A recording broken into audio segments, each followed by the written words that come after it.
Good morning, अस्सलाम वालेकुम, आदाब आदाब आदाब। कहिए जनाब, क्या हाल चाल है? फिट हैं, एनर्जेटिक हैं? भाई आज 23 मार्च है और यौम पाकिस्तान है और आज हमने सोचा कि राइजिंग पाकिस्तान के सेट्स पे आपके लिए एक खुसूसी प्रोग्राम का एहतमाम किया जाए, कुछ पाकिस्तान की बात की जाए, यौम पाकिस्तान की बात की जाए, 23 मार्च की बात की जाए। लेकिन अमूमन होता ही है कि आज के दिन हम पाकिस्तान रेजोल्यूशन की बात करते हैं, 23 मार्च 1940 के दिन को याद करते हैं और ऐसे में हमारा निसाब भी, मीडिया भी, अखबारात, जरायद, हर तरफ रेडियो पे यही बात हो रही होती है। लेकिन हमने सोचा है कि राइजिंग पाकिस्तान के सेट्स पे ये सब तो आपको पता लग ही रहा होगा और बहुत सौ को मालूम है भी कि इस दिन की पाकिस्तान की तारीख में क्या अहमियत है।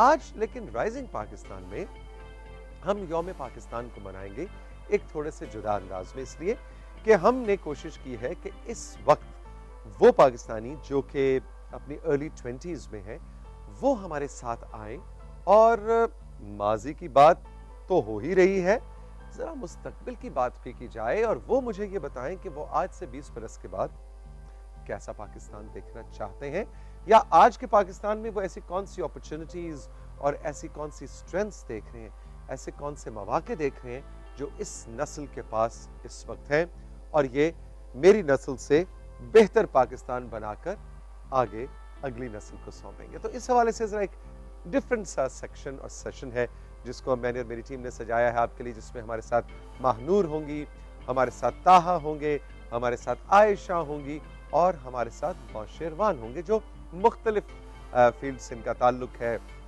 कोई आर्किटेक्ट है तो कोई लॉयर बन रहा है, कोई मिक्स्ड मार्शल आर्ट्स का स्पोर्ट्समैन है, किसी को म्यूजिक का शौक है, तो कोई प्रैक्टिसिंग आर्किटेक्ट है और इंटीरियर्स के हवाले से काम करते हैं। तो cross section of diverse Pakistani youth को मैंने आज शो में बुलवाया है, तो इनसे बड़ा मज़ेदार गपशप इनसे होने वाली है जिसको मैं लुक फॉरवर्ड कर रहा हूँ पाकिस्तान के हवाले से।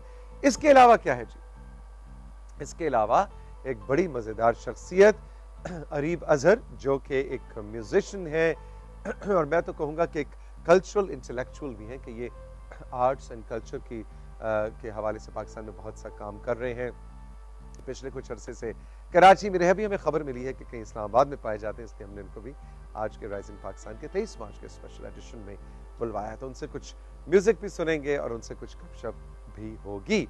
मेरे क्लास फेलो MBA आज 23 मार्च के हवाले से, यौम पाकिस्तान के हवाले से एक मज़ेदार सी अपनी प्रेजेंटेशन सजा के लाए और आपको मालूम ही है कि MBA ऐसी इल्मियत वाली बातें करता है, ऐसी रिसर्च करके आता है कि मुझे इतना कम इल्मी का इन्फीरियॉरिटी कॉम्प्लेक्स हो जाता है, लेकिन फिर खुशी भी होती है कि ये हमारी अगली से भी अगली नस्ल है, मेरी तो ये अब अगली से भी अगली नस्ल है और ये माशाल्लाह हमसे बहुत ज़्यादा ज़हीन, काबिल और इंटेलिजेंट है। सो MBA का सेक्शन हो गया जी, सेशन हो गया। इसके अलावा फातिमा होंगी मेरे साथ, फातिमा जदून, जो हमें 4 अच्छी अच्छी खबरें सुनाएंगी, फील गुड करवाएंगी हमारे गुड न्यूज़ के सेगमेंट में। End of course trainer Kashif और ट्रेनर तहमीना तो होंगे।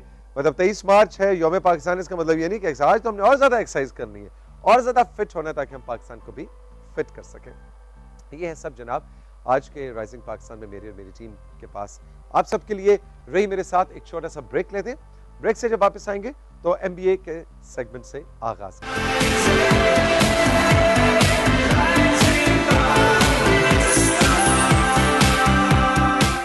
Welcome back to rising Pakistan. आज है 23 मार्च, यौम पाकिस्तान और मेरे साथ है मेरे क्लास फेलो MBA। अस्सलाम सर। वालेकुम अस्सलाम, जीते रहिए। क्या हाल है सर आपके सर?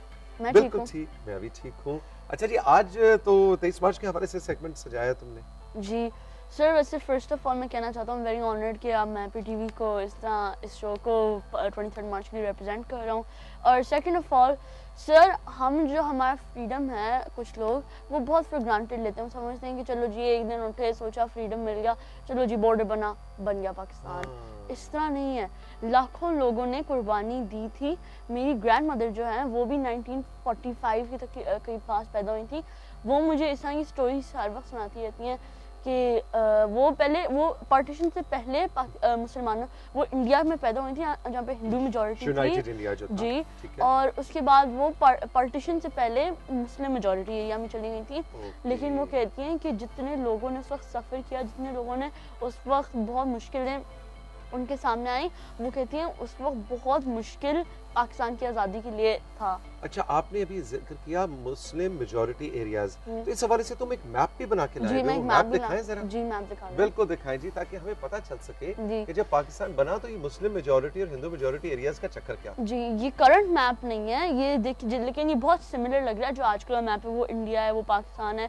तो जो आप रेड वैसे जो पाकिस्तान इंडो जो ये कॉन्टिनेंट था, इसके अंदर बहुत डाइवर्स किस्म के रिलीजन थे। मसलन इस्लाम भी था, फिर हिंदुइज्म भी था, फिर क्रिश्चियनिटी भी थी, फिर एनिमिस्ट भी थे और सिख्स भी थे। ठीक है, और भी इसके अलावा बहुत से मज़ाहिब। लेकिन आप देख सकते हैं दो में जो मेजॉरिटी में हैं वो हैं हिंदू और मुसलमान। तो जो मैं समझ रहा हूँ, ये जो ग्रीन कलर नजर आ रहा है, ये इस मैप में एमबीए ये मुस्लिम मेजॉरिटी एरियाज थे, और जो पिंक मैजेंटा सा जो कलर है ये हिंदू मेजॉरिटी एरियाज जी। ओके। तो सबसे पहले टू नेशन थ्योरी तो नहीं आई कि मुसलमानों को एक और मुल्क चाहिए। तो सबसे पहले तो आवाज उठी कि मुसलमानों को अपने राइट्स मिलने चाहिए, फ्रीडम राइट्स, इलेक्शन राइट्स, हर चीज के जो अपने right to education, they should have their own lives, they should be allowed to practise their own religion.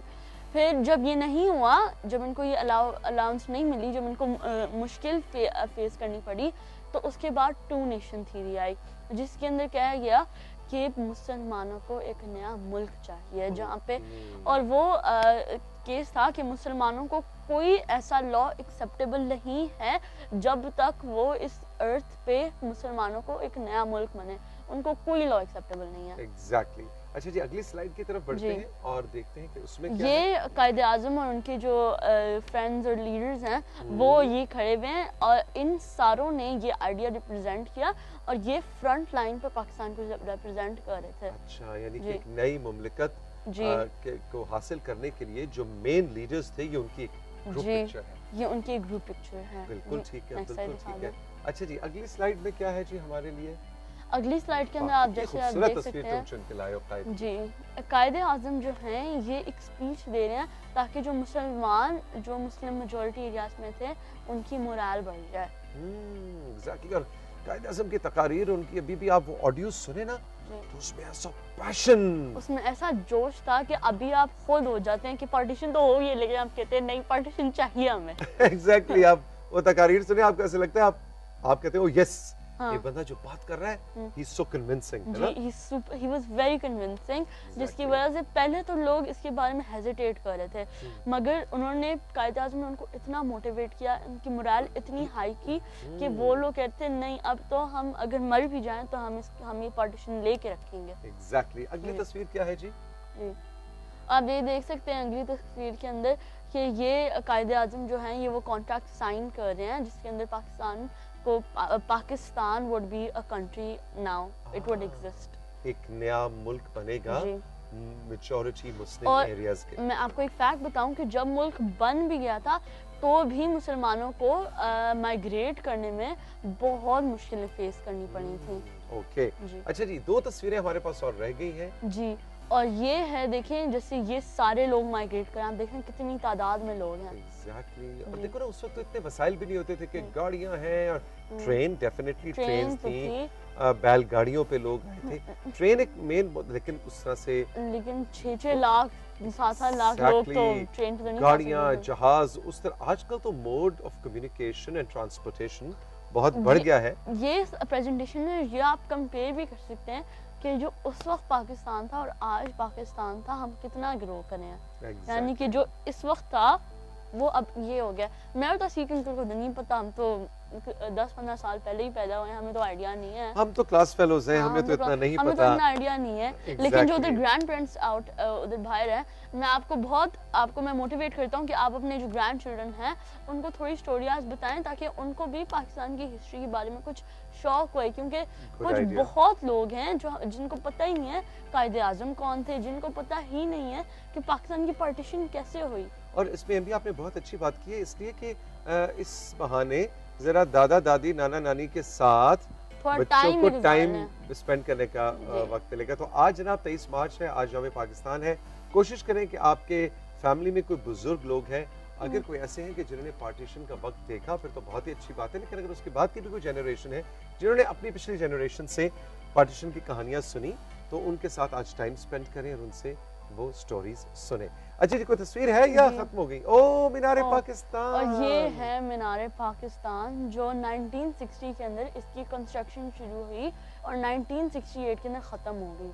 Okay, 1960 से 68 हुई थी। और इसके ऊपर तकरीबन 70 मिलियन पाकिस्तानी रुपीस स्पेंड हुए थे। ओके जी और अब देखो उसके इर्द गिर्द ना अब तो पूरी जनाब जगह और भी मॉडर्न हो सॉरी गई है। 70 मिलियन नहीं 70 लाख। 70 lakhs में भी कहने लगा था 70 lakhs होंगे। 70 मिलियन बहुत ज्यादा होते हैं 70 ये। मिलियन बहुत ज्यादा है। 70 लाख, लेकिन आप फिर भी देख लें 1960 के अंदर 70 लाख तो बहुत ज्यादा थे। एग्जैक्टली और ये इस वक्त सिंबल है जी। पाकिस्तान का। आप मीनार पाकिस्तान देखते हैं, जैसे इसका नाम भी है मीनार पाकिस्तान, है ना? पहले तो ये इसको मिंटो पार्क कहते थे, लेकिन अब ये इकबाल पार्क हो गया। Exactly. Thank you so much MBA. Have a great day. बड़ा मजे का तुम्हारा सेगमेंट है। हम चल के लेंगे राइजिंग पाकिस्तान में एक छोटा सा ब्रेक से जब वापस आएंगे तो ट्रेनर काशिफ और ट्रेनर तहमीना मेरे साथ होंगे। रही मेरे साथ, अभी मिलते हैं।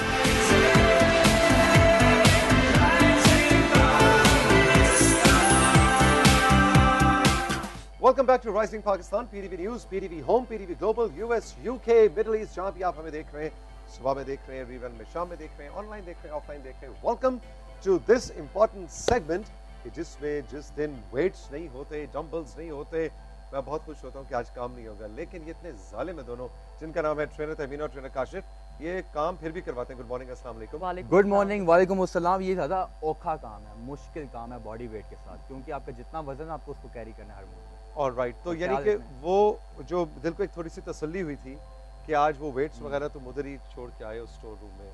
लेकिन अच्छा है कि इस वक्त में आपको बॉडी वेट एक्सरसाइजेस करनी है, इक्विपमेंट को बगैर यूज़ किए और कहीं पे भी आप ये कर सकते हैं।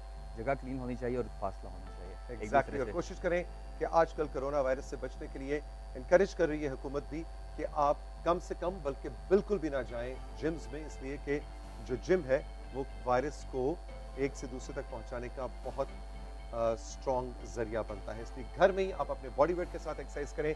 जी तहमीना, आज क्या सीन है? अच्छा जी, 10 एक्सरसाइजेस का एक सेट हम बना के लाए हैं जिसमें हर तरह का कार्डियो वर्कआउट है। अब ये जब आप वर्कआउट करेंगे तो आप 500 रेपिटेशन, 1000 रेपिटेशन या 1500 रेपिटेशन आप सिर्फ एक वर्कआउट में अपनी मर्जी से कर सकते हैं। मतलब सारा दिन यही करते रहे? मिनिमम 500 नहीं, आपके पास 40 मिनट से ज्यादा का टाइम नहीं है। You have to finish it before that. अच्छा, मिनिमम अगर आप बिगिनर है तो 500 रेपिटेशन, अगर इंटरमीडिएट है तो 1000, intermediate to advance you can do 1500 repetitions and we do it.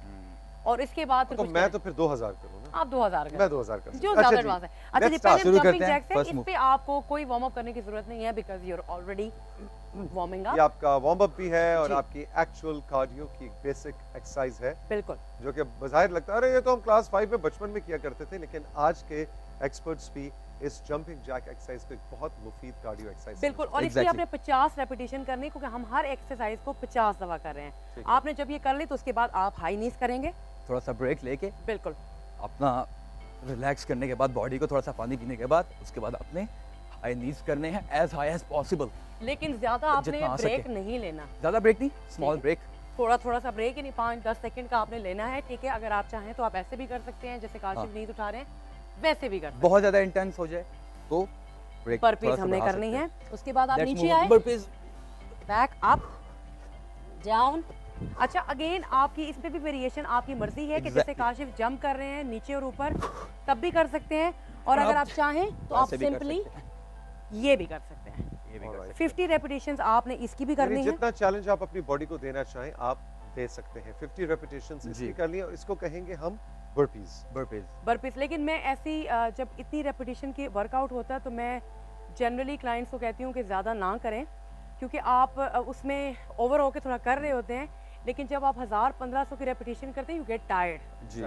इसलिए इतना करना है क्योंकि वी आर ऑलरेडी बर्निंग, लेकिन जरूरत से ज़्यादा नहीं करना। चलिए जी, अब उसके नेक्स्ट बाद- जंप करते हैं हम। जी, आपने जंप की and you can hop, jump and hop, ठीक है। वो जंप, वेरिएशन मिल रही है।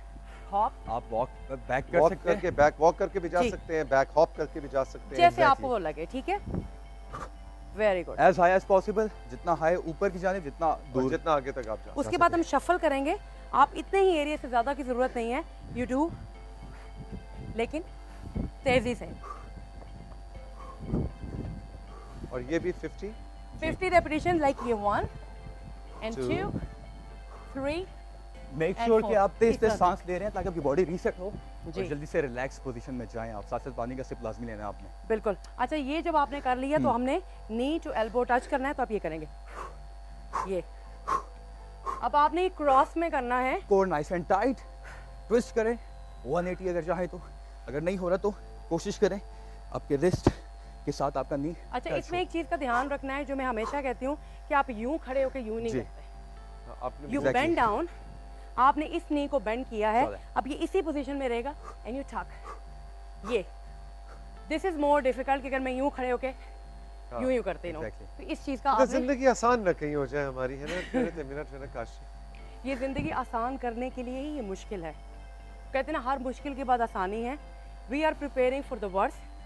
और तो ऐसे आपका- टाइम में जब आपका कार्डियोवैस्कुलर स्ट्रेंथ बढ़ता है, इम्यून सिस्टम आपका इम्यून सिस्टम बढ़ता है, तो आप में ज़्यादा वो पावर आती है कि आप नहीं, मजाक अपनी जगह, और ये बहुत इंपॉर्टेंट बात अभी तहमीना कर रही हैं, इसलिए कि कोरोना वायरस से जंग करने के लिए भी आपको मालूम ही है कि हम अपने शो में भी राइजिंग पाकिस्तान में, वैसे भी मीडिया पे आप देख रहे हैं कि माहिरीन ये कह रहे हैं कि कुव्वत मुदाफ़ियत, इम्यूनिटी को हमने बेहतर करना है। तो उसमें नींद आपकी इम्यूनिटी को बेहतर करती है, ज़्यादा से ज़्यादा सोएं और एक्सरसाइज करें। इस वक्त तो कोरोना से जंग के लिए एक्सरसाइज और हेल्दी और फिट रहना, जबकि हम अपने घरों तक महदूद होकर रह गए, तो ज़्यादा से ज़्यादा एक्सरसाइज ज़रूर कीजिए। और तौसीक, मैं एक छोटी सी चीज़ कहूँगी कि स्ट्रेस इज समथिंग, ठीक है, कि जो आपको और ज़्यादा बीमारियों में इन्वॉल्व करता है। तो जब आप घर पे बैठे होंगे, या जैसे हम सारे मतलब अब भी कर रहे हैं कि चीज़ें ना हो, तो वो स्ट्रेस भी आपने इससे रिलीज होगा, तो हेल्दी एक्टिविटी में आप जाएं। एग्जैक्टली जी, काशिफ, अगली एक्सरसाइज आपकी क्या है? एक्सरसाइज माउंटेन क्लाइंबर्स हम Mountain करेंगे, climbers करते हैं। तो वो भी आपने नीचे रह के and you will do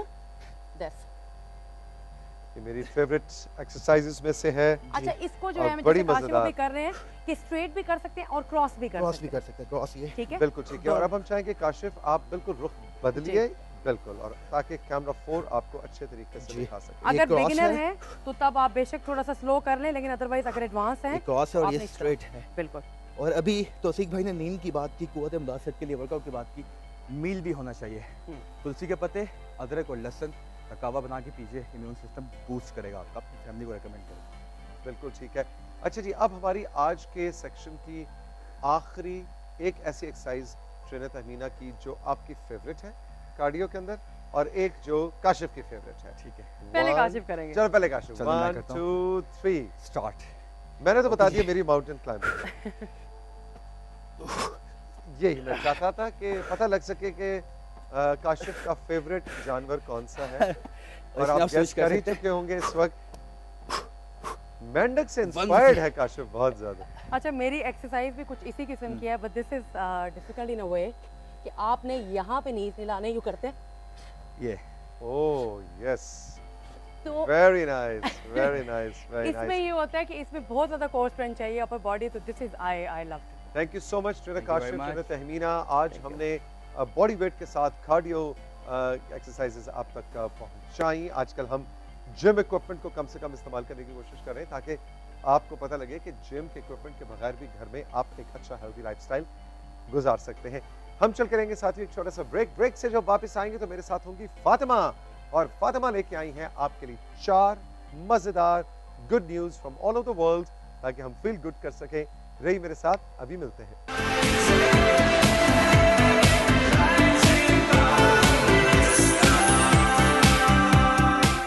welcome back rising Pakistan में। अब वक्त है कि दुनिया भर से हम अच्छी अच्छी 4 खबरें आपको सुनाएं, और हमारे साथ मौजूद है फातिमा। गुड मॉर्निंग, अस्सलाम वालेकुम। वालेकुम अस्सलाम, कैसे हैं आप? बिल्कुल ठीक, अच्छी अच्छी खबरें आ गई।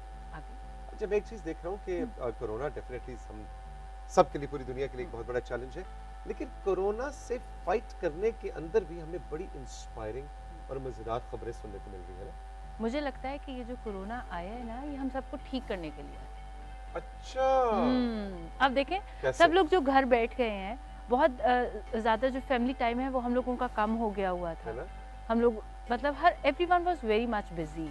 ज़्यादातर जो फादर्स है ना, वो बच्चों के साथ बहुत टाइम नहीं स्पेंड कर रहे अपनी थे, जिंदगी में सब मस्त हो गए मस्त हो गए थे। हाँ। अब जरा एक दूसरे से मुलाकात का टाइम बिल्कुल मिल रहा है। बिल्कुल। तो आई Exactly. थिंक कि ये इसका हर कुछ फायदा भी है। ये आप बहुत ही पॉजिटिव हैं। आप तो हाफ क्लास फुल क्या देख रही हैं? एम्प्टी ग्लास में भी आप कह रही हैं हाफ ग्लास फुल है कहीं। बिल्कुल। That is the right approach।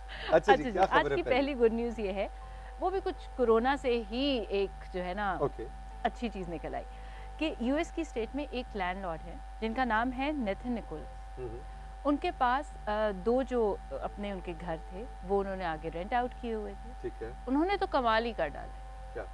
उन्होंने अपने टेनेंट्स को अप्रैल का जो उनका रेंट था वो वेव ऑफ कर दिया। अच्छा। क्योंकि उनको लगा कि बात भी ठीक है, जब लोग ऑफिस नहीं जा रहे, दे आर नॉट अर्निंग, घर बैठे हुए हैं, घर बैठे हुए और बहुत खर्चे हैं क्योंकि लोगों की ग्रॉसरीज और इनके बिल्स खत्म नहीं हो रहे, तो उन्होंने अपना जो ये देखें जो रेंट है वो वेव ऑफ कर दिया। और यहाँ पर ही वो स्टॉप नहीं हुए, उन्होंने सोशल मीडिया पे और भी जो लैंडलॉर्ड थे उनको ये कहा कि अपने टेनेंट्स को हमें रेंट ट्वीट किया जो भी हमने आपको दिखाई, और फिर उसके बाद और लोगों ने भी उनको फॉलो करना शुरू किया। This is so good. I hope मेरे मालिक मकान सुन रहे हैं। हाँ प्लीज। आपका तो कोई प्रॉपर्टी किराए पे नहीं है, नहीं, आप ये मैं कोशिश अपने करें मालिक मकान को कह रहा हूँ कि वो अच्छा, सुने और मुझे वो भी भी माफ सुन ले, करें लेकिन मैं ये इस सोच रही हूँ का। अगर कोई और आपके टेरेंट्स हुए तो वो चाह रहे होंगे उफ अल्लाह अब इनको भी करना पड़ेगा। अच्छा जी, अच्छा जी, अगली लेकिन खबर इट्स अ क्या? गुड जेस्चर जो उनकी तरफ से बहुत था, अच्छा बिल्कुल। जेस्चर है, और इस तरह के बहुत से अच्छे जेस्चर्स कोरोना के बाद हमें दुनिया के मुख्तलिफ ममालिक में मुख्तलिफ कम्युनिटीज़ के अंदर देखने को मिल रहे बिल्कुल, इंसानियत अभी भी बाकी है। हैं। Absolutely absolutely. अच्छा जी, आज की हमारी जो दूसरी गुड न्यूज़ है वो ये है कि जापान में एक एजुकेशनल सिस्टम की कुछ क्वालिटीज़ हैं। अच्छा जी, बताइए। ठीक है, और मेरा दिल हुआ कि मैं क्यों नहीं थी जापान में। अच्छा, क्या ऐसी खास चीज़ें बताएं? उधर 4th ग्रेड तक बच्चों के पेपर्स ही नहीं होते। चलें जापान, क्या मतलब? हम तो मतलब हैं ही पेपर नहीं छोटे-छोटे। होते तो नहीं 1 से 2 में कैसे जाते हैं? बता रही हूँ, वो हौसला। Okay. ठीक है जी, फर्स्ट 2 इयर्स में उनका जो गोल है वो बच्चों को एजुकेशनली जज करना नहीं होता, बल्कि वो अपने बच्चों को बेसिक मैनर्स और करेक्टर डेवलपमेंट उनकी बेसिकली इसके क्राइटेरिया पे उनको आगे जो है उनकी क्लास चेंज हो। अच्छा, कोई 50 में से 30 नंबर तो 100 में से 33, इस तरह का कोई सीन नहीं है। लेकिन आपने देखा है दिस इज द रीजन के उनकी नेशन कामयाब है क्योंकि ये वो बेसिक चीज़ें हैं जो इंसान में होनी चाहिए। तालीम और तरबियत में, और आप अक्सर बात करते हैं कि तालीम तो है लेकिन वो बेसिकली बच्चों की तरबियत पे भी काम कर रहे हैं। ठीक है, जापान ने मुझे बड़ा इम्प्रेस किया इस बात में कि क्लास 4 तक एग्जाम नहीं होते, लेकिन मैं अभी भी अपने फेवरेट मुल्क की तलाश में हूँ जहाँ बिल्कुल ही एग्जाम्स ना हो। ओह अच्छा, हाँ, आ ही जाएगा एमए कुछ की ऐसा डिग्री भी भी। बगैर इम्तिहान आर्किटेक्ट बंदा बन हाँ। जाए और कोई असाइनमेंट्स ना हो। बिल्कुल बिल्कुल, हाय हाय हाय, कैसी फिर तो हमारे पास सुकून हर से। चीज़ की डिग्री होगी। तो Exactly. लेकिन उनका बेसिक ये है कि वो बच्चों को रिस्पेक्ट करना, नेचर और एनिमल्स से प्यार करना, अपनी जबरदस्त। तबीयत में जो है कहते हैं ना ठहराव लेकर आना, जेनरस होना, उनके बेसिक चीज़ें जो है उनकी Values सोशल जिन्हें कहते हैं, डेवलपमेंट। जिंदगी की बिल्कुल values उन्हें बिल्कुल सिखाते हैं। बिल्कुल। जबरदस्त सिस्टम है और भी जापान का। ये जो है मतलब उनका जो फॉर्मल एजुकेशन का जो सिस्टम है ना वो उसमें सबसे पहले आप उनका मैनर्स जो है वो सिखाए जाते हैं। Absolutely. और मेरे ख्याल से बात ठीक है क्योंकि 4 साल तक अगर बच्चा ये चीज़ें सीख ले तो एक अच्छा इंसान वो ज़िंदगी में ज़रूर बन जाए। बिल्कुल, वही जो हम कहते हैं ना कि इंसान तो इंसान है, उसको बंदे का पुत्र बनाना बहुत जरूरी है। बिल्कुल। तो वो जो बंदे का पुत्र है ना, वो वो बना वैल्यूज से इंसान बनता है, वो एकेडमिक क्वालिफिकेशन या नंबरों से नहीं बनता। अच्छा जी, अगली खबर क्या? अच्छा जी, आज की तीसरी खबर ये है कि स्कॉटलैंड में करेक्शनल इंस्टीट्यूशन इन लॉरेनबर्ग है। उधर जो है नॉर्थ कैरोलिना में एक जेल है। हम्म, उस जेल में उन्होंने ये किया कि उनके जितने भी कैदी थे, जो प्रिजनर्स थे वहाँ के, उनके लिए उन्होंने एक काम भी ढूंढा और उस काम से हमारे जो नाबीना लोग थे हम्म। उनकी मदद हो। अच्छा, ये कैसे हुआ? उन्होंने जो ऑलरेडी जो बुक्स हमारी थी हम्म। उनको अपने नाबीना लोगों के लिए ब्रेल पे कन्वर्ट कर दिया। जबरदस्त। और ये कैदी हैं हम्म, जो किताबों को ब्रेल में कन्वर्ट कर रहे हैं। बिल्कुल। अब इसमें 2 गुड न्यूज़ हैं तौसीफ। बताइए। देखिए, एक तो इन कैदियों को जिंदगी गुजारने का एक मकसद भी मिल गया, बिल्कुल, ठीक हो गया। बिल्कुल। दूसरा ये कि जो हमारे ब्लाइंड लोग हैं, नाबीना अफराद हैं। बिल्कुल उन लोगों के लिए आप ये देखिए कि उनको बुक्स को पढ़ने के लिए आसानी हो। एग्जैक्टली, उनको ज्यादा से ज्यादा बुक्स जो है वो बिल्कुल। ब्रेल सिस्टम पे मिलती है। बिल्कुल। बड़ी जबरदस्त खबर है, वेरी नाइस, वेरी इंस्पायरिंग। अच्छा जी, आखिरी खबर क्या है आज की? आखिरी हमारी खबर, हमारी आज की आखिरी खबर भी बहुत अच्छी है। बताइए। आज की जो आखिरी खबर है कि मेडिकल साइंसेज में लंग्स कैंसर के लिए एक कामयाब जो है ना इलाज का इन्होंने तरीका निकाला। ओके। 40 इयर्स का एक लड़का था जिसकी ऊपर ये सर्जरी हो भी गई है और सर्जरी कामयाब भी हो गई है। लंग्स को कैंसर को कैंसर है उसकी बॉडी से रिमूव किया गया। अच्छा। लंग्स में से ट्यूमर के जितने भी सेल्स और वो चीज़ें थी वो रिमूव करके उसी लंग को वापस बॉडी में फिट इन कर दिया। नहीं भाई, सीरियसली कितने मजे की चीज लगती है ना। जबरदस्त। तो ये पूरा सर्जरी, बड़ा लंबा प्रोसीजर हुआ होगा। बिल्कुल लंबा प्रोसीजर है और मुझे लगता है कि वरना हम लोग लंग्स के दूसरे लोगों का ट्रांसप्लांट और एक ये वो वाली एक यानी उसका आपका अपना लंग ही जो है उस वो बंदे बॉडी का से निकाला गया, बिल्कुल उसको ट्यूमर से रिमूव किया ट्यूनिंग गया। उसकी की। बिल्कुल बिल्कुल tuning is the right word. Exactly, tuning करके उसको वापस इंस्टॉल कर दिया बिल्कुल। सिस्टम। और तो अब वो बंदा सही। बिल्कुल सही। आप देखें ये बिल्कुल वो हो गया ना जैसे हमारी गाड़ियां या कोई चीज खराब होती है तो हम जाके अपने पार्ट को ठीक करा के वापस सेट करा के तो मशीन दोबारा ऑन हो जाती है। तो करोला 86 रिकंडीशन 92, तो ये वो वाला सिस्टम हो गया, रिकंडीशन हो गया। बिल्कुल रिकंडीशन होके अंदर गई करोला, बाहर आई Ferrari. Thank you so much Fatima, have a great day. मजे की इंस्पायरिंग खबरें थी और फील गुड किया हमने भी। आज जनाब 23 मार्च है, यौम पाकिस्तान है। एक छोटा सा ब्रेक लेंगे और ब्रेक के बाद जब वापस आएंगे तो मैं आपकी मुलाकात 4 ऐसे पाकिस्तानियों से कराने जा रहा हूँ कि जो अपने 20s में हैं, डिफरेंट प्रोफेशन से, डिफरेंट करियर से उनका ताल्लुक है। आज ज़रा उनसे जानते हैं कि वो 20 साल बाद जब वो अपने 40s में होंगे तो वो कैसा पाकिस्तान देख रहे हैं और वो क्या समझते हैं कि इस वक्त पाकिस्तान में इस जनरेशन के लिए अपॉर्चुनिटीज़ हैं, कोई स्ट्रेंथ्स हैं जो हमें वो बता सकते हैं कि हमारी ये एवेन्यूज़ हैं, ये अपॉर्चुनिटीज़ हैं जिस पे आज की नस्ल खेल सकती है और हम बहुत बेहतर पाकिस्तान आगे लेकर बना सकते हैं। तो हमारे साथ होंगे जनाब नौशेरवान, हमारे साथ होंगे ताहा, हमारे साथ होंगी माहनूर और हमारे साथ होंगी आयशा। इन चारों से आपको भी मैं मिलवाता हूँ आज के राइजिंग पाकिस्तान के इस यौम पाकिस्तान के स्पेशल एपिसोड में। वही मेरे साथ अभी मिलते हैं।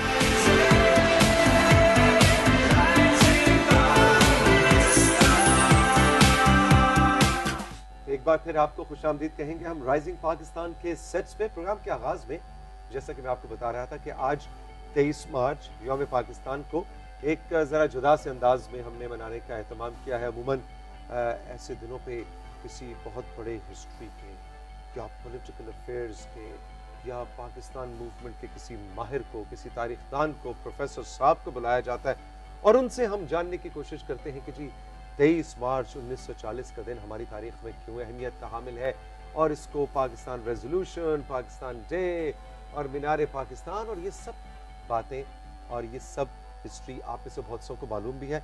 जिनकी कमी थोड़ी सी रह गई थी MBA ने काफ़ी पूरी कर दी आज सुबह के हमारे किड्स सेगमेंट में। और हमारा करिकुलम, हमारा मीडिया आज के दिन इस हवाले से बात तो करता ही रहेगा। लेकिन हमने सोचा कि राइजिंग पाकिस्तान के सेट्स पे हमने किसी प्रोफेसर साहब को हिस्ट्री यानी अपना माजी हम तक पहुंचाने की बात हमने नहीं करनी।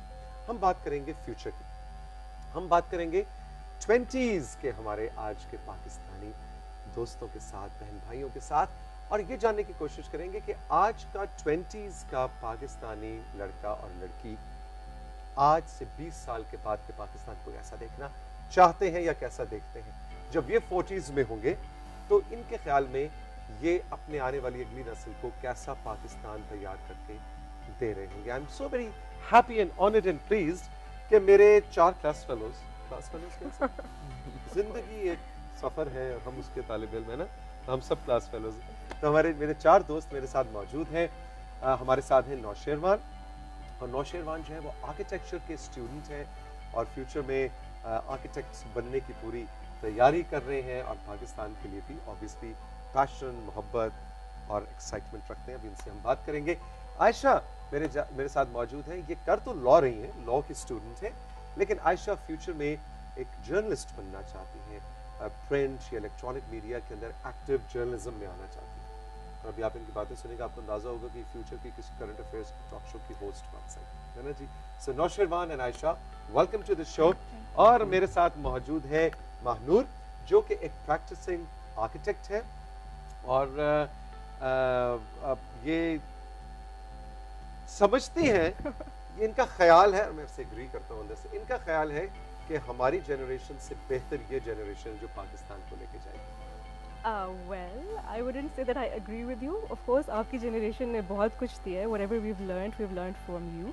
लेकिन आप उससे हमें हमारा ख्याल है कि आप उससे बेहतर आगे लेके जाएंगे. Of कोशिश तो हमारी है। हमारे साथ ताहा भी मौजूद है और ताहा ये भी लॉ के स्टूडेंट है, लेकिन आज मैंने इनको इसलिए बुलाया कि इनका काम बड़ा ज़बरदस्त है। ये MMA के एक्सपर्ट हैं, यानी मिक्स्ड मार्शल आर्ट्स खेलते हैं, गिटार बजाते हैं, गिटारिस्ट हैं और या आई एम लुकिंग फॉरवर्ड कि आज इनसे पाकिस्तान की जो स्पोर्ट्स की फील्ड में जो फ्यूचर उस हवाले से भी बात होगी। Mahnoor and Taha, welcome to the show. Thank you.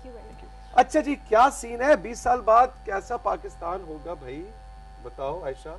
I feel like हमारी कंट्री में बहुत दिया वो पोटेंशियल है जो अगर हम यूटिलाइज सही तरीके से करें। कंट्री में, हर कंट्री में मसले तो होते हैं, there is lack of poverty, lack of awareness, सब कुछ है, लेकिन अगर हमारी कंट्री में ये पोटेंशियल यूटिलाइज़ किया जाए तो 20 years from now I see a really bright Pakistan, बहुत बेहतरीन मुल्क। एंड आई वांट कि मैं 20 ईयर्स फ्रॉम नाउ में कंट्रीब्यूट करूं to make it a better country.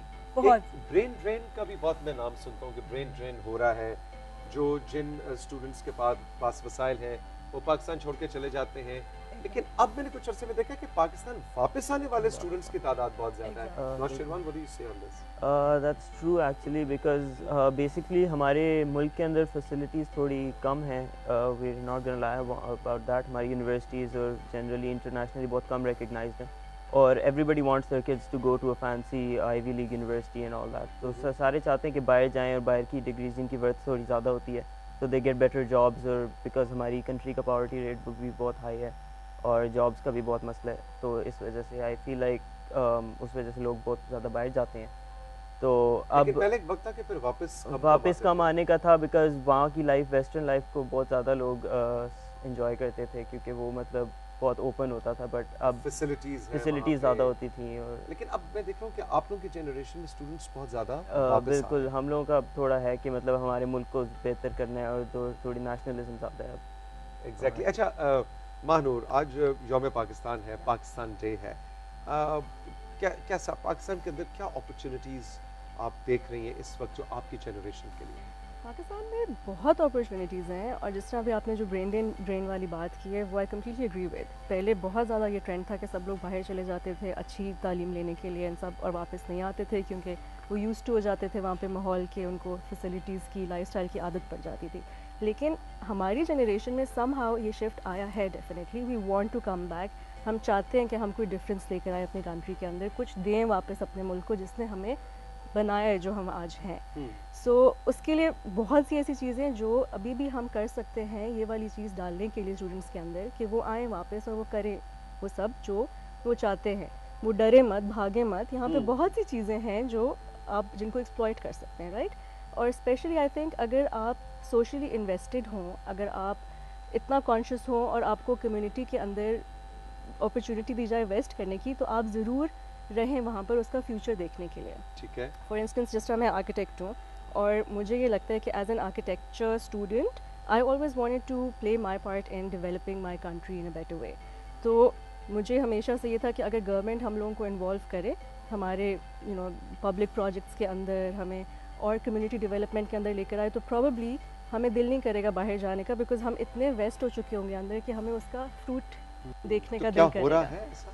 थोड़ा बहुत कम लेवल पर हो रहा है। पूरी दुनिया में ये बहुत होता है कि आप स्टूडेंट्स को और आप यंग प्रोफेशनल्स को पब्लिक प्रोजेक्ट्स के अंदर लेकर आते हैं ताकि वो अपना रोल प्ले करें और वो रहें यहाँ पर और वो देखें उसका एंड रिजल्ट कि वो आखिर 10 years down the lane, 20 years down the lane वो क्या बनता है। And they stay there because they are emotionally attached to the whole project then. So I would really like कि हम आजकल जो जनरेशन है उसको इन्वॉल्व करें इस चीज़ के अंदर और हम खुद एज ए जनरेशन आगे आएँ और हम ट्राई करें किसी तरह गवर्नमेंट के साथ इन्वॉल्व होने की, ताकि instead of running outside, running abroad, बाहर जाके अपॉर्चुनिटीज़ देखें, अपने मुल्क को खुद ठीक करें बजाय इसके कि अब जी यहाँ तो आवे का आवा बिगड़ा हुआ। एग्जैक्टली। तुम्हारा क्या ख्याल है, तुम्हारी जनरेशन अगली जनरेशन को बेहतर पाकिस्तान देगी देन द वन जो हमने आपको दिया? अच्छा, ये कहना है कि आपकी जनरेशन ने कुछ भी दिया वो थोड़ा अब्सर्ड है। I mean there like lot of great people जो आपकी भी उसमें हैं जनरेशन में, स्पेशली म्यूजिशियंस वगैरह हो गए, आर्टिस्ट हो गए, जितने भी हमारे हैं। Ali Zafar for example, one of my biggest inspirations, काफ़ी मैं उनसे इंस्पायर होता हूँ। उन्होंने इतना किया हुआ हमारे मुल्क के लिए, और भी आतिफ़ असलम हो गए, सारे हो गए, जितने भी हमारे हैं।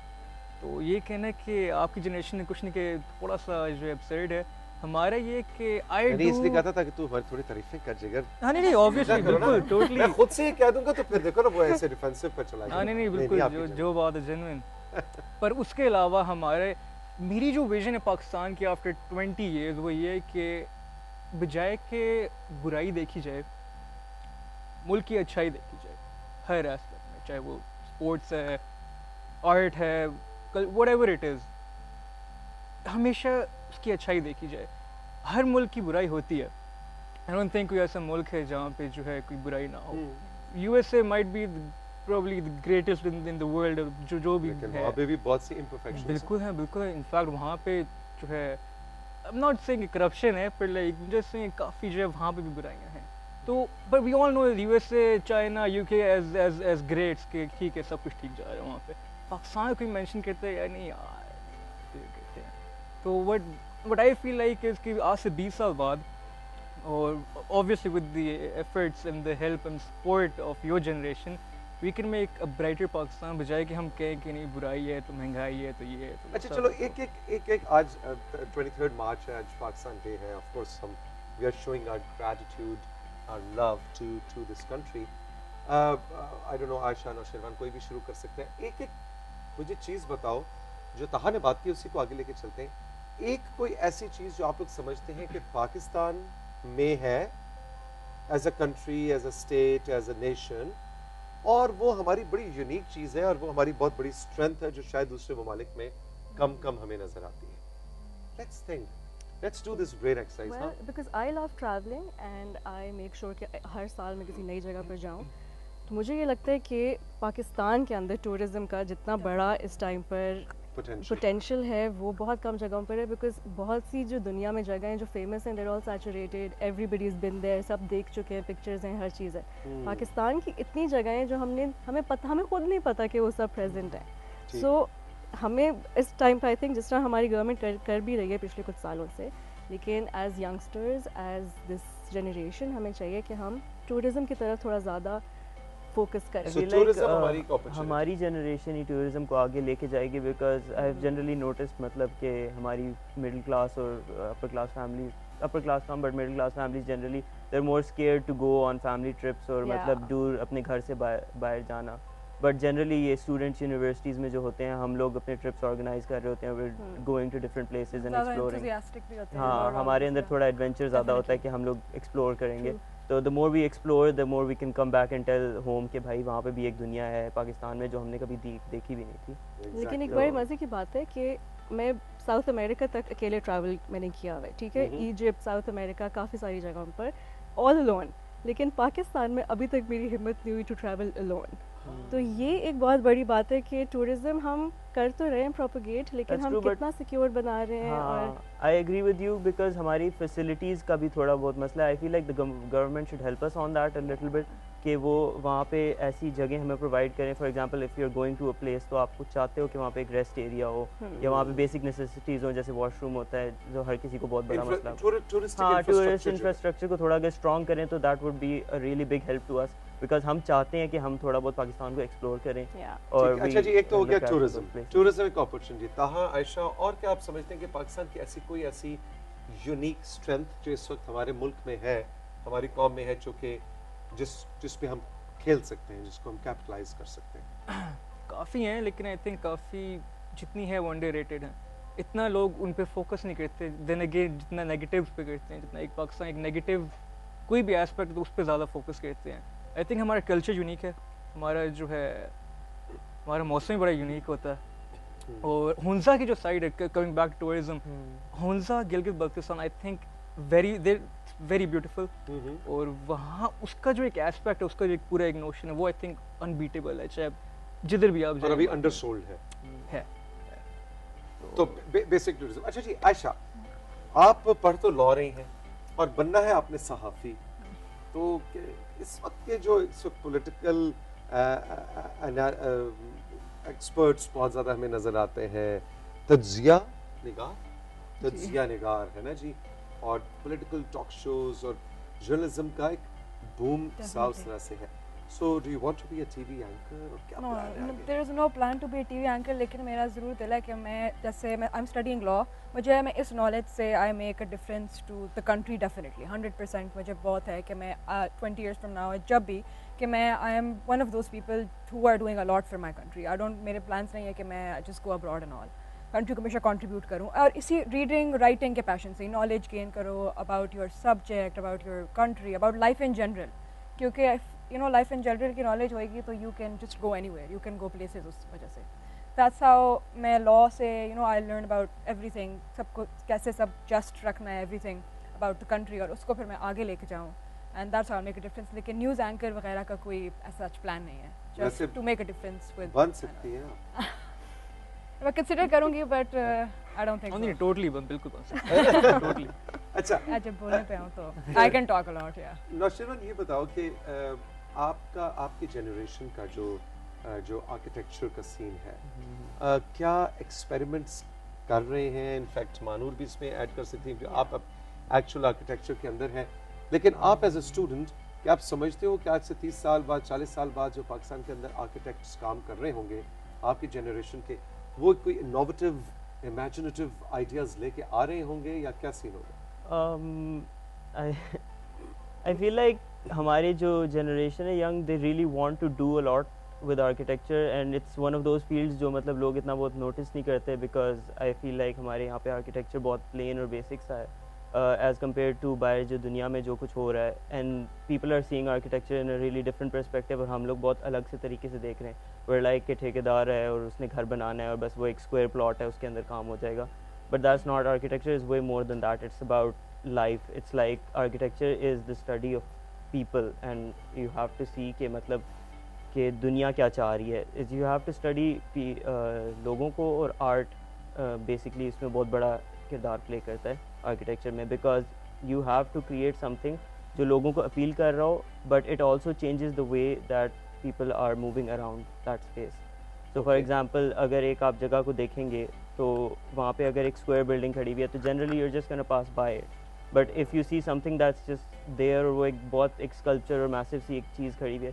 तो you're gonna be curious for 1 second कि भाई यहाँ पे क्या हो रहा है you're gonna want to go into हाँ एग्जैक्टली इट्स लाइक आप अनकॉन्शियसली अट्रैक्ट हो रहे हो उस जगह पे देखने के लिए कि वहाँ पे हो क्या रहा है यू वांट टू नो मानो नौशरवन जो बात करें बड़ी इंटरेस्टिंग है इन्होंने अभी कहा कि हमारा आर्किटेक्चर बड़ा बेसिक सा आप मुझे बताइए कि आप देखिए हमारा जो मुगल आर्किटेक्चर है वो तो ऑब्वियसली इस खित्ते की आइडेंटिटी है लेकिन I would tend to agree with Nausherwan के पिछले 20-30 साल 40 साल के अंदर जो आर्किटेक्चर हमारे सामने आए वो स्पेसिफिक रिप्रेजेंटेटिव आर्किटेक्चर नहीं है कि ये पाकिस्तानी स्टाइल का आर्किटेक्चर है क्या हम Yeah, I understand what you're saying. असल में बात है कि we're basically a very young country. हम अभी कुछ साल पहले ही दुनिया में पैदा हुए हैं in a way. अभी 70-75 साल Exactly.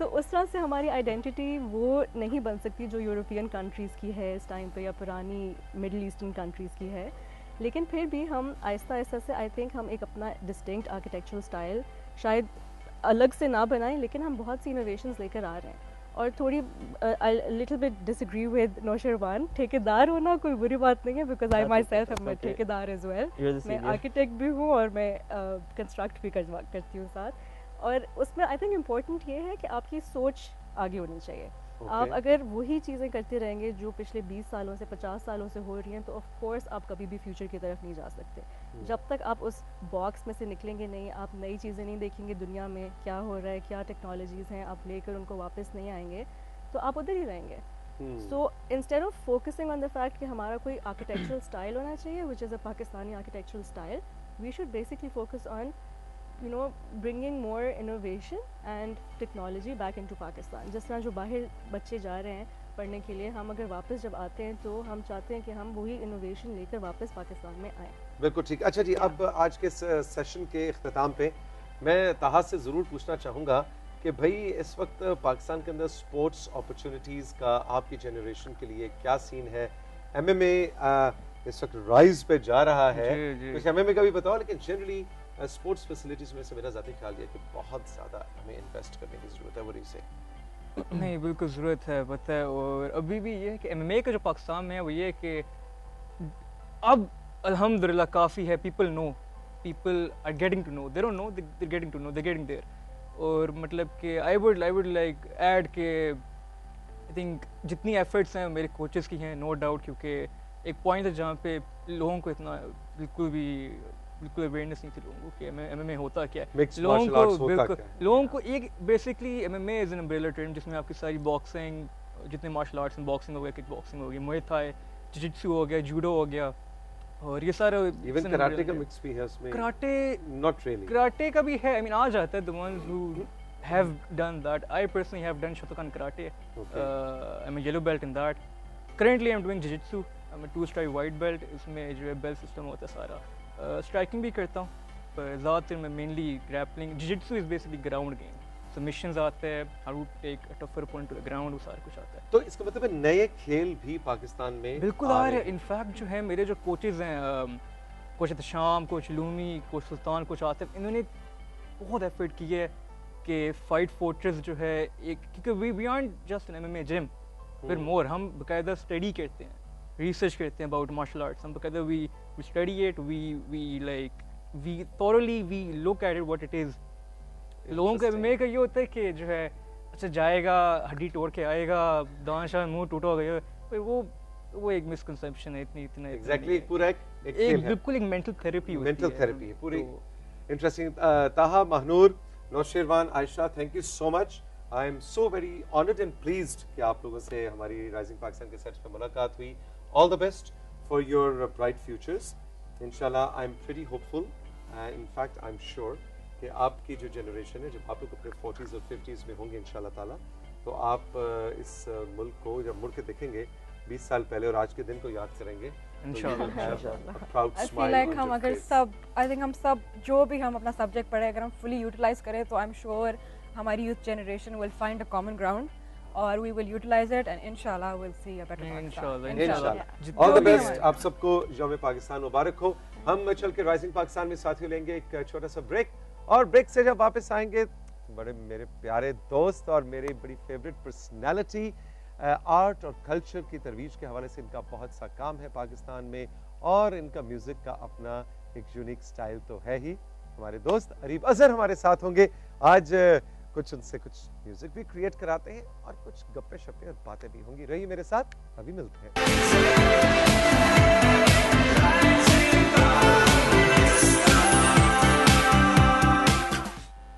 Welcome back to rising Pakistan. आज है 23 मार्च, यौम Pakistan.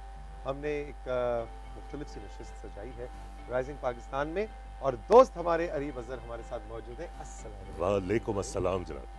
I am so happy कि आपने वक्त निकाला। Thank you, happy to see you too. और जनाब वो देखिए गिटार हथियार साथ है। हथियार तो हर जगह लाजमी, इसके बगैर मेरा दाखिला नहीं होता। नहीं, पीटीवी के स्टूडियो में तो आप जब से आ रहे हैं इस तो दुनिया आपके में हाथ में गिटार भी नहीं था, है ना? पीटीवी के स्टूडियो में तो खैर जब से इस दुनिया में आया हूँ वाकई वालिदैन की वजह से, लेकिन बहरहाल वो अलग था। एग्जैक्टली। अच्छा जी, आज है यौम पाकिस्तान, 23 मार्च है, और अरीब अभी आप ऑफ कैमरा बैठ के हमारे यंगस्टर्स को सुन रहे थे कि वो 20 years from now पाकिस्तान का कैसा विजन, पहले तो बताएं कैसा, डू यू एग्री कि ये कर पाएंगे, ये कर जाएंगे, ये हमसे बेहतर पाकिस्तान अगली नस्ल को देंगे? देखें, किसी एक जनरेशन के ऊपर नहीं होता, सारी जनरेशंस मिल के जो है इस दुनिया को संवारती हैं या बर्बाद करती हैं। एग्जैक्टली। और मेरा ख्याल में कि दोनों इम्कान जो हैं वो हमारे सामने खुले हैं। मैं इसका कायल नहीं हूँ कि हम सिर्फ एक अच्छाइयों को ही सिर्फ देखते रहें और ऐब जो हैं उनको छुपाते रहें। ठीक है। मैं समझता हूँ कि दोनों तरफ नज़र रखनी चाहिए, और जाहिर है कि फोकस हमेशा पॉजिटिव पे ही करना चाहिए, लेकिन इसका ये मतलब नहीं कि नेगेटिविटी जो है वो उसको हम तस्लीम ही नहीं रखना और अंडर द कार्पेट कर लें। जब तक हम उसको एड्रेस नहीं करेंगे उससे आगे नहीं बढ़ेंगे। So I think all generations need to work together, and there is no harm in facing the negativity also, and we all know that the negativity all over the world also exists. Exactly. अच्छा, आपका वो जो गाना है इम्कान जी, वो मेरा ख्याल है कि आज के दिन की मुनासिबत से बहुत एप्रोप्रिएट है। बेहतरीन, तो जरा स्टार्ट उसी से करते हैं, फिर गपशप करेंगे। जरूर। मेरे देश में है इम्कान बहुत, खास उम्मीद अरमान बहुत, सहरा में एक बूंद गिरे, चश्मा पत्थर से फूटे, सख्त सीत में धूप खिले, दरिया में कोई लहर उठे, मेरे देश के बासी यार बहुत, वारफ्ता दे प्यार बहुत, शगुफ्ता लहजों में बेसाख्ता उल्फत की, सदरंग बातें करते हैं, कानों में रस भरते हैं, मेरे देश में है इम्कान बहुत, आस उम्मीद अरमान बहुत।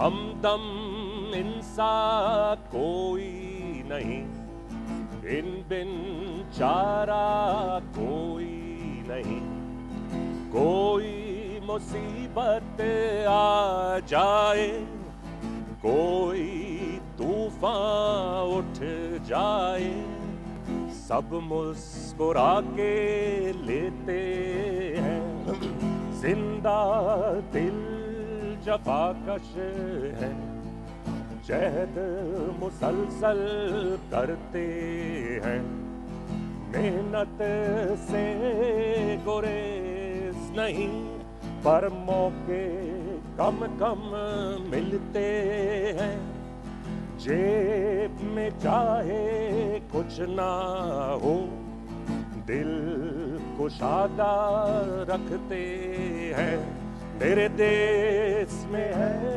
इम्कान बहुत, आस उम्मीद अरमान बहुत। और आखिरी इसकी अंतरा पढ़ लूं।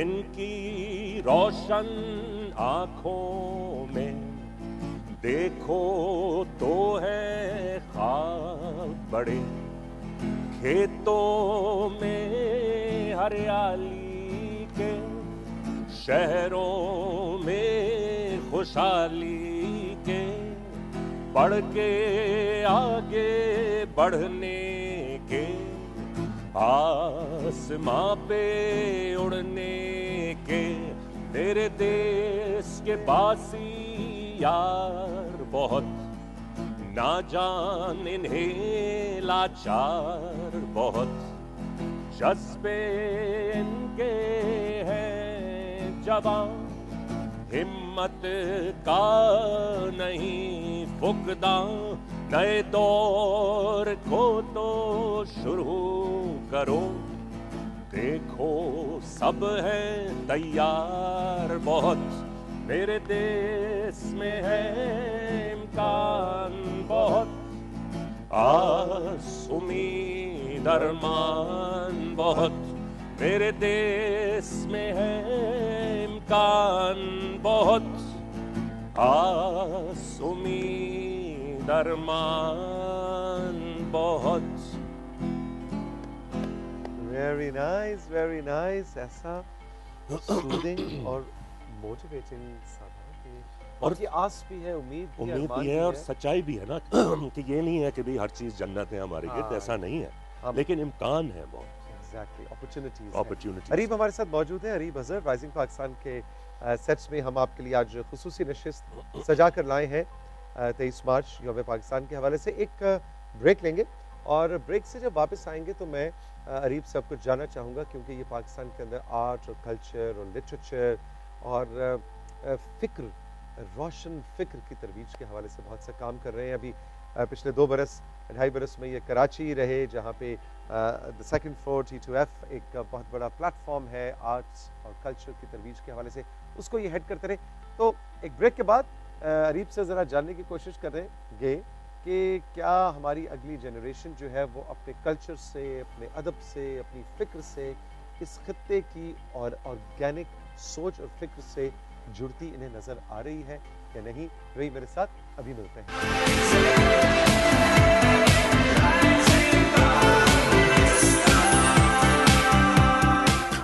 एक बार फिर आपको खुशामदीद कहेंगे राइजिंग पाकिस्तान के सेट्स पे। हमारे दोस्त अरीब अजहर हमारे साथ मौजूद हैं। म्यूजिक भी चल रहा है और गपशप भी चल रही है।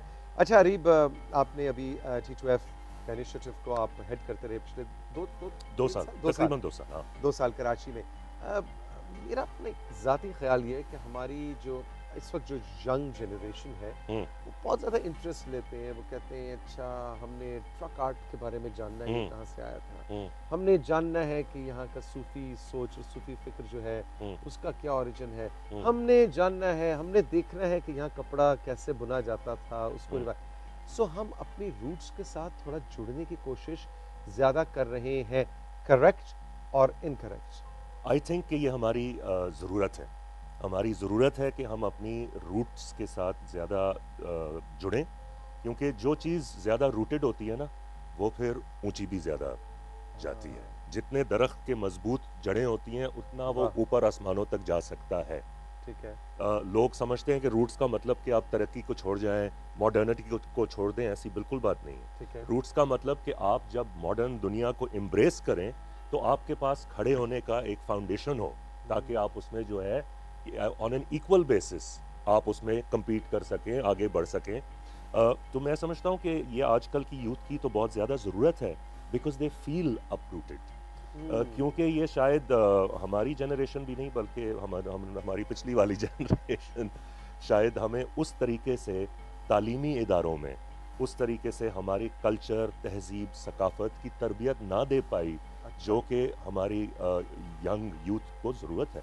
मतलब ये कि आप पाकिस्तान में सबसे अच्छे से अच्छे स्कूल में जा सकते हैं, आप अल्लामा इकबाल को सीख लेंगे, आप विलियम शेक्सपियर को सीख लेंगे, आपको तो नहीं पता होगा कि पंजाबी में बुल्ले शाह ने क्या लिखा है, सिंधी में शाह लतीफ़ ने क्या लिखा है, सिराइकी में ख्वाजा गुलाम फरीद ने क्या लिखा है, पश्तो में रहमान बाबा ने क्या लिखा है, बलोची में मस्तवक्कली ने क्या लिखा है।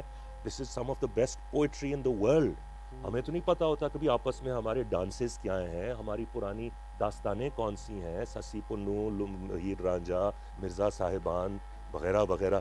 तो यही तो ये हमारी रूट्स हैं। और हमारा म्यूज़िक, हमारे सुर, हमारे राग, तो हमारे साज।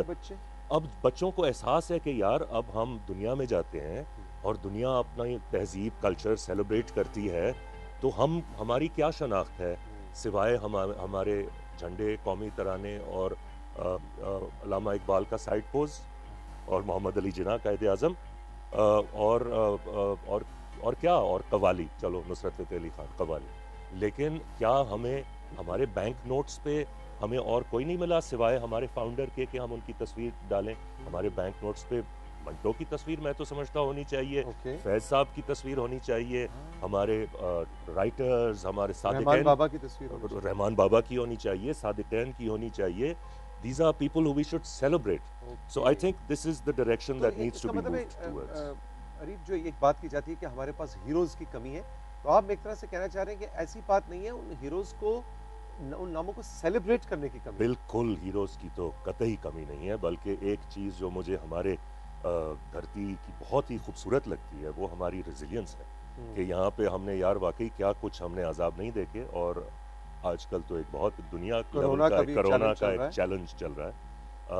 We are resilient people, we seen it all.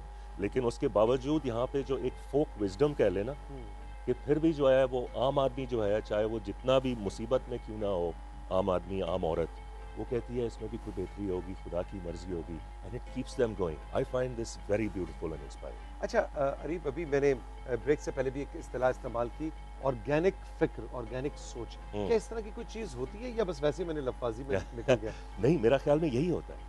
यही होता है जो चीज़ें आपकी एक तसलसल, एक तहजीब के कंटिन्यूटी में आ रही हों।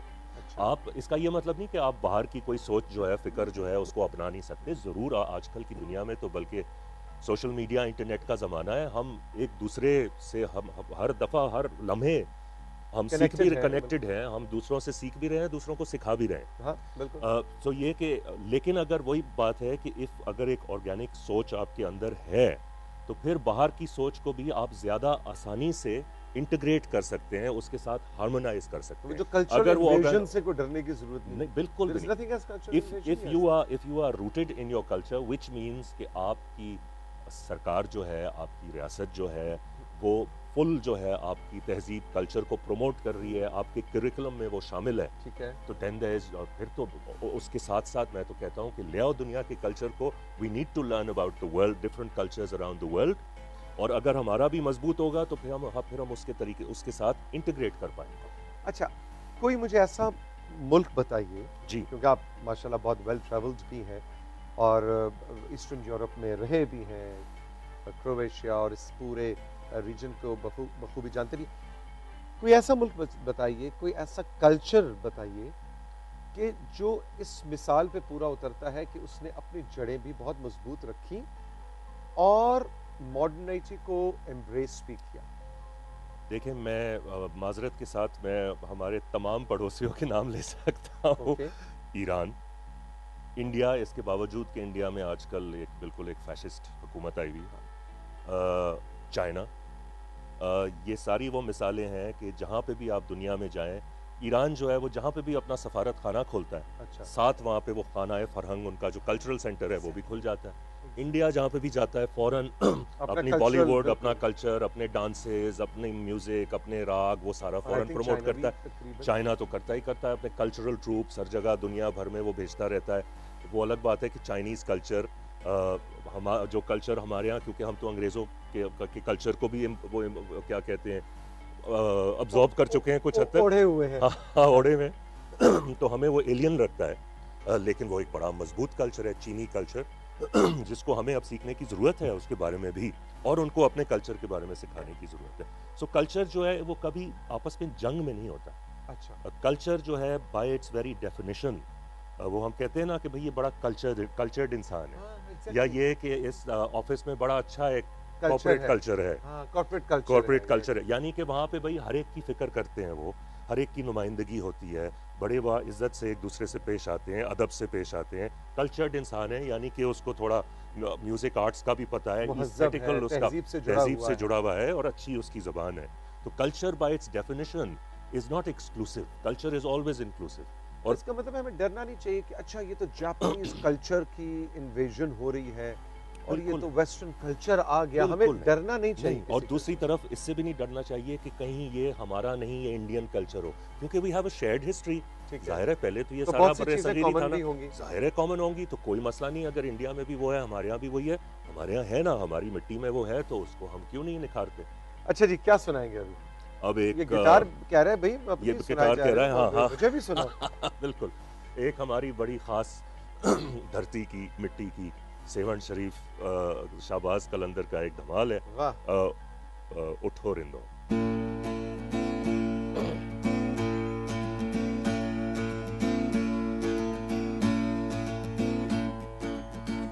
नहीं मिटते दुख के साए, मेरा पल पल मन घबराए, नहीं मिटते दुख के साए, मेरा पल पल मन घबराए, हल कर दे मुश्किल मेरी, तूने सारे रोग मिटाए, हल कर दे मुश्किल मेरी, तूने सारे रोग मिटाए।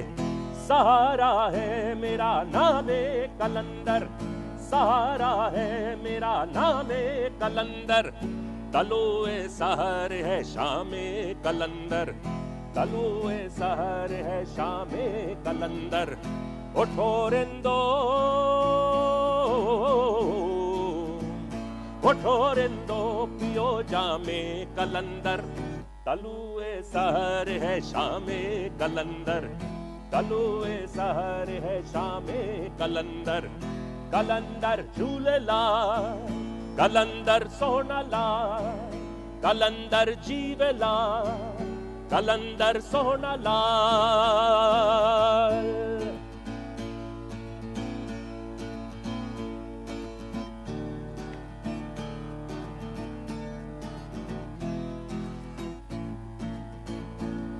अल्लाह की हस्ती में है शाहबाज की मस्ती शामिल अल्लाह की हस्ती में है, शाहबाज की मस्ती शामिल, जो हर पल बोले लाल लाल है पीर उसी का कामिल, जो हर पल बोले लाल लाल है पीर उसी का कामिल। कहीं आका